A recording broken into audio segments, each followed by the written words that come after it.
Hello my dear students, मैं रविंद्र कुमार गुप्ता इस online class में सुभागी देवी इंटर कॉलेज की तरफ से आप लोगों का हार्दिक स्वागत करता हूं। आज का टॉपिक है हाइट एंड डिस्टेंस, यानी एक्सरसाइज 9.1 हाइट एंड डिस्टेंस। इसमें दो चीज़ों का ध्यान रखना जरूरी है, एक उन्नयन कोण और एक अवनमन।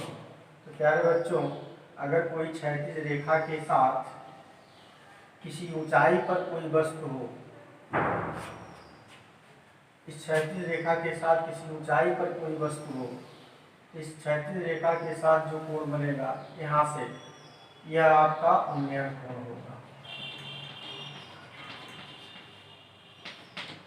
अगर कोई प्रेक्षक ऊपर बैठा हो, किसी वस्तु को नीचे की ओर देखना हो, मान लो प्रेक्षक यहाँ पर है और वस्तु यहाँ पर है, यानी आदमी पुल पर है और पुल के नीचे अगर पानी है, पानी में क्या है, नाव तैर रही है, अगर नाव को देख रहा है यहाँ पर बैठा व्यक्ति, तो क्या करेगा, इसके साथ जो कोण बनेगा इस तरह से, या क्षैतिज रेखा के साथ या अवनमन कोण बनेगा, या इसका अवनमन कोण होगा। इन्हीं दो बातों को ध्यान रखना है। आपके सवाल बड़ी इजीली से लगेंगे।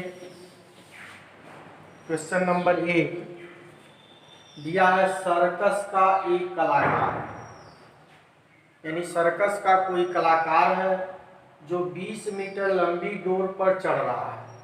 यानी सर्कस का एक कलाकार है, 20 मीटर लंबी रस्सी है, उस पर वो चढ़ रहा है, जो अच्छी तरह से तनी हुई है और घूम पर सीधे लगे खंभे के शिखर से बंधा हुआ है। यानी इसका मतलब यह आपकी जमीन है, इस जमीन पर एक खंभा लगा हुआ है इस तरह से, यानी ए और बी हम क्या मान रहे हैं, खंभा मान रहे हैं। यहाँ से यह डोर है जो पूरी तरह से तनी हुई है, ये कितने मीटर का है, 20 मीटर का है, यहाँ एक चित्र में दिया गया है। और यह डोर क्या कर रहा है, इस जमीन पर कितने अंश का कोण बना रहा है, 30 अंश का कोण बना रहा है। तो पूछ रहा है, घूम पर सीधे लगे खंभे के शिखर से बंधा हुआ है, यदि घूम अस्तर के साथ डोर द्वारा बनाया गया कोण कितने अंश का है, 30 अंश का है, तो खंभे की ऊंचाई ज्ञात करना है। यानी हमें इस खंभे की ऊंचाई ज्ञात करना है कि ये खंभा कितना ऊंचा है। अब देख रहे हैं, यह 20 मीटर है, यह ए और बी खंभा है, इसको सी मान लें।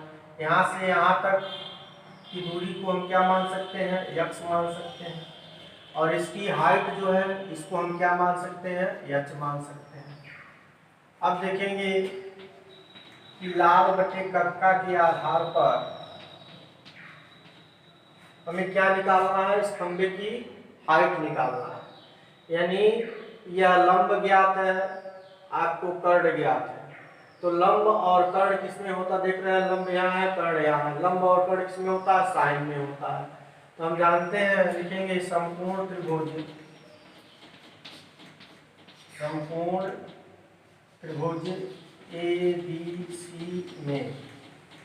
अब देखिए, समकोण त्रिभुज ABC में क्या लिखेंगे कि यह आपका लंब है, यह आपका कर्ण है और यह आधार है। तो क्या हो जाएगा, यह 90 अंश का होगा। तो हमें यहाँ साइन वाला सूत्र लगा देंगे, साइन थीटा बराबर क्या होगा, लंब बटे कर्ण। लंब कितना है, AB है, और कर्ण कितना है, BC है। तो साइन थीटा, थीटा की वैल्यू कितना है यहाँ इस कोण के लिए, 30 अंश है। AB की वैल्यू कितना है, निकालना है, h है, और BC की वैल्यू कितना है, 20 है। अब साइन 30 अंश का मान होता है 1/2, यह इक्वल टू h बटे कितना हो गया, 20। अब देखेंगे h बराबर कितना हो जाएगा, 20/2, अर्थात h कितना हो जाएगा, कैंसिल करेंगे 10 मीटर। यानी आंसर आपका क्या हो गया, खंभे की ऊंचाई कितना मीटर है, 10 मीटर। खंबे की ऊंचाई कितना मीटर आया? 10 मीटर।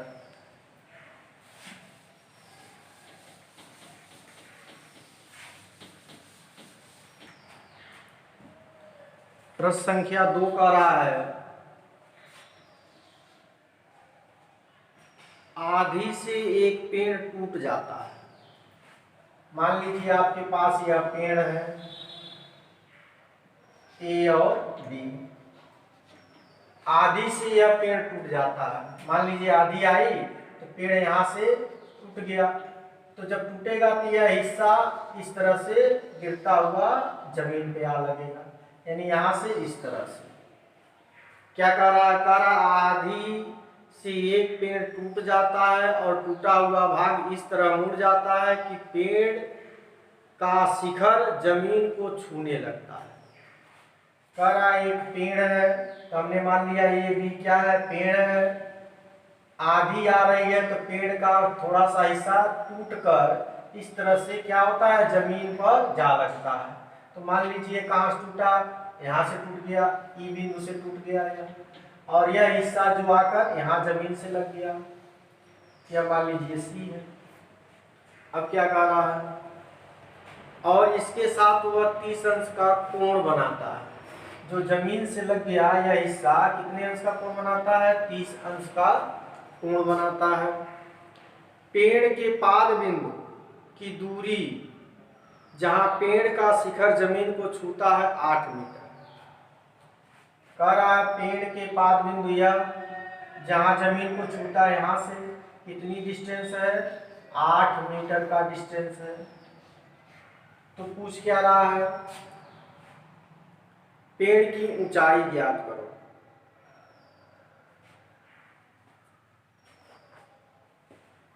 पेड़ की ऊंचाई हमें ज्ञात करना है, यानी टोटल यहां से यहां तक की दूरी आपको ज्ञात करनी है। टोटल कितनी ऊंचाई का था।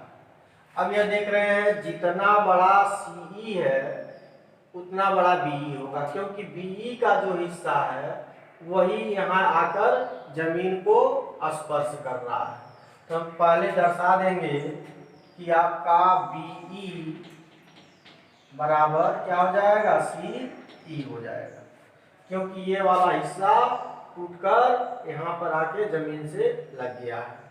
अब यह देखेंगे कि यह क्या दिया हुआ है? 30 अंश दिया हुआ है, यानी हम यह वाला मान निकाल रहे हैं और यह वाला मान निकाल रहे हैं, दोनों को जोड़ देंगे तो टोटल पेड़ की ऊंचाई आपको पता चल जाएगी। तो टोटल पेड़ की ऊंचाई यहाँ मान लेंगे, इसको कैपिटल एच मान लीजिए, इसको स्मॉल एच मान लीजिए, यहाँ से यहाँ तक यहाँ लिख दीजिए लाल बटे। अब यह देख रहे हैं कि इस कोण के लिए यह आपका परपेंडिकुलर है, यह बेस है और यह हाइपोटेनस है। तो पहले हम किसका मान निकालना? इसका मान निकालना या इसका मान निकालना। तो अब देखेंगे कि यह क्या दिया हुआ है? आधार दिया हुआ है, और यह क्या निकालना? हमें एक बार करंट निकालना है। तो आधार और कर्ण किसमें आता है? काश में आता है। तो लिखेंगे त्रिभुज CAE में या AEC में, AEC में काश थीटा बराबर आधार। आधार कौन सा होगा आपका? AC बटे कर्ण। कर्ण कौन सा होगा? CE होगा। अब काश थीटा, थीटा की वैल्यू कितना है? 30 अंश है, तो काश लिखेंगे 30 अंश बराबर AC, AC का मान 8, CE की वैल्यू आपको याद करना है। काश 30 अंश का मान कितना होता है? √3/2, 1/CE। अब यह देखेंगे इसका यहाँ गुणा करेंगे और इसका यहाँ, तो जब इसका यहाँ गुणा करेंगे तो √3CE हो जाएगा 8 गुना यह हो गया 16, तो सी इक्वल टू कितना हो जाएगा 16 बटे करड़ी में 3। अब करड़ी में 3 का परिमेयकरण कर देंगे ऊपर नीचे, तो यह सी की वैल्यू आ गई आपका 16 करड़ी में 3 बटे 3 मीटर हो गया। यानी यह तो सी इतना है। अब पुनः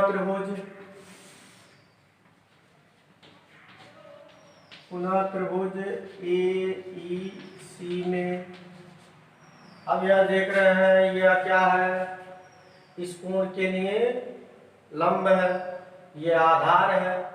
तो लंब और आधार किसमें होता है, टैन में होता है। तो टैन का सूत्र लगाएंगे, टैन कितने अंश 30 अंश, टैन 30 अंश बराबर क्या हो जाएगा लंब बटे आधार। लंब क्या है ये है, आधार क्या है आपका सी है। अब देखेंगे tan 30 अंश का मान कितना होता है। जब tan 30 अंश का मान निकालना होता है तो पहले हम क्या करते हैं, अगर याद नहीं है आपको तो sin 30 अंश का मान कितना होता है 1/2, cos 30 अंश का मान करड़ी में 3/2, 2 से 2 कट जाएगा, 1 क्या होगा करड़ी में 3 होगा। क्योंकि आप जानते हैं tan theta equal to sine theta upon cos theta. तो tan साइन 30 अंश का मान कितना होता है 1/2 होता है, cos 30 अंश का मान करड़ी में 3/2 होता है, इसलिए 1 करड़ी में 3 हो जाएगा। 1/√3 इक्वल टू ई की वैल्यू कितना है h है, स्मॉल h, इसका वैल्यू 8 है। इसका यहाँ गुणा कर देंगे और इसका यहाँ गुणा कर देंगे, यानी h बराबर कितना हो जाएगा 8 बटे करड़ी में 3।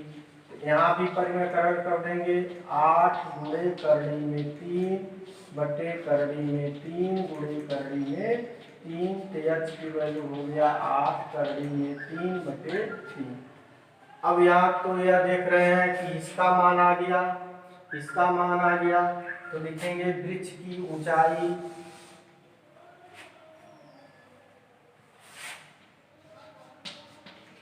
पेड़ की ऊंचाई, पेड़ की ऊंचाई क्या है सी प्लस ए। सी की वैल्यू कितना, सी की वैल्यू आपने निकाल लिया है यहाँ पर 16 करड़ी में 3/3, यहाँ लिख देते हैं।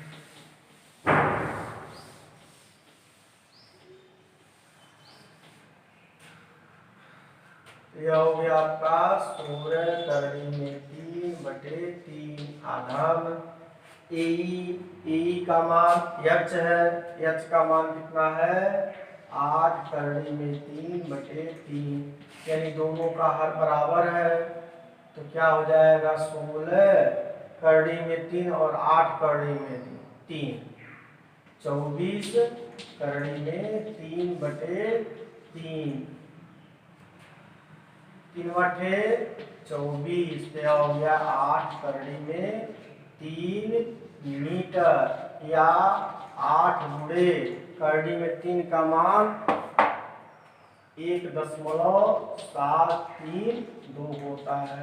तो 8 गुना 16 को 6 हासिल, 1 8 3 24, 24 और 1 25 हासिल 2, 8 7 56, 56 2 58 हासिल 8, सॉरी हासिल 5, 8 इकन्ने 8, 8 5 13, 3 अंक के बाद दशमलव, यानी टोटल कितने मीटर की ऊंचाई था पेड़ का 13.56 मीटर था।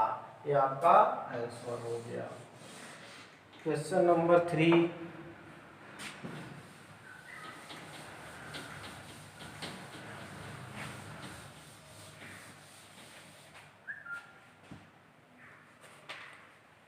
क्वेश्चन नंबर 3 क्या कह रहा है, एक ठेकेदार बच्चों को खेलने के लिए एक पार्क में 2 फिसलन पट्टी लगाना चाहता है। 5 वर्ष से कम उम्र के बच्चों के लिए वह एक ऐसी फिसलन पट्टी लगाना चाहता है जिसका शिखर 1.5 मीटर की ऊंचाई पर हो और भूमि के साथ 30 अंश के कोण पर झुका हो। यानी एक ठेकेदार है, वह 2 प्रकार का फिसलन पट्टी बनाना चाहता है। एक फिसलन पट्टी तो यह हो गया आपका, दूसरा फिसलन पट्टी यह हो गया।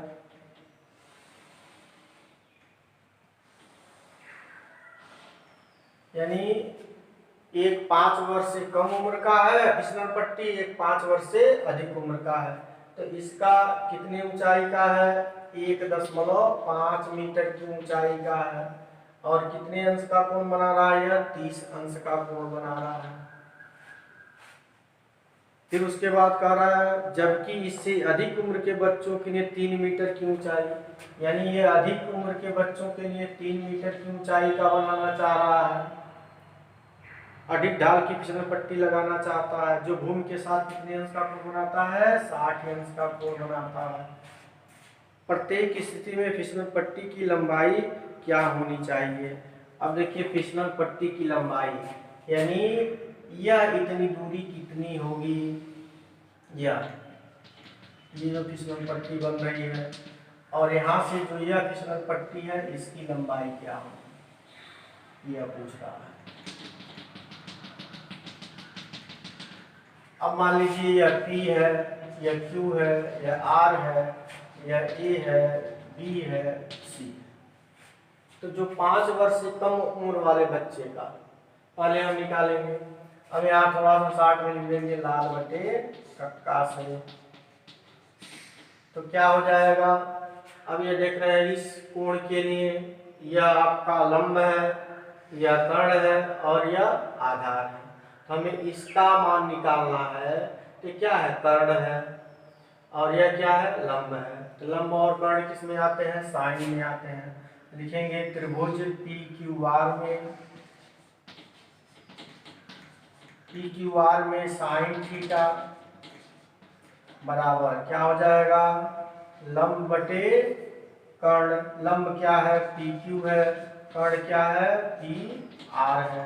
साइन थीटा का मान साइन 30 अंश, PQ की वैल्यू कितना दिया है? 1.5 बटे PR का मान निकाल देंगे। PR बराबर पहले इस तरह कर दीजिए। साइन 30 अंश का मान कितना हो जाएगा? 1/2 हो गया, यह हो गया 1.5 अपान PR। क्रॉस मल्टीप्लीकेशन करेंगे, इसका गुणा यहाँ, यह यहाँ जाएगा तो PR का मान हो जाएगा 1.5 इंटू 2, यानी PR की वैल्यू कितना हो गया? 3 मीटर हो गया। यानी जो 5 वर्ष के कम उम्र के बच्चे हैं कितने मीटर की फिसलन पट्टी होगी? 3 मीटर की होगी। अब इसमें देखेंगे, लिखेंगे त्रिभुज ABC में, इसमें भी साइन वाला ही सूत्र लगाएंगे। साइन 60 अंश बराबर, यानी लंब बटे कर्ण। लंब कितना है? AB 3 है, कर्ण कितना है? AC का मान हमें निकालना है। साइन 60 अंश का मान √3/2 इक्वल टू 3 अपान AC। ये यहाँ जाएगा √3AC इक्वल टू, इसका इसमें गुणा करेंगे तो 2 गुणे 3 हो गया। AC इक्वल टू कितना हो जाएगा? 3 गुना 6 बटे करड़ी में 3 परिमेयकरण कर देंगे तो AC का मान आ जाएगा 6 करड़ी में 3 बटे 3, 3 गुना 6। AC का मान 2 करड़ी में 3 मीटर, या AC बराबर 2 गुणे 1.732। तो 2 गुना 4, 3 गुना 6, 7 गुना 14, 2 एकड़ ने 2 और 1 हासिल आया है 3, यानी जो 5 वर्ष से अधिक उम्र के बच्चे हैं उनकी फिसलन पट्टी 3.464, अर्थात इसको हम लिख सकते हैं 3.5 मीटर। यानी जो 5 वर्ष से कम उम्र के बच्चे हैं उनकी फिसलन पट्टी कितना आएगी, 3 मीटर की होगी, और जो उससे अधिक है वो 3.5 मीटर की होगी। प्यारे बच्चों, आशा करते हैं कि वीडियो आपको जरूर पसंद आएगा और आप लोग लाइक और सब्सक्राइब करते रहें। धन्यवाद।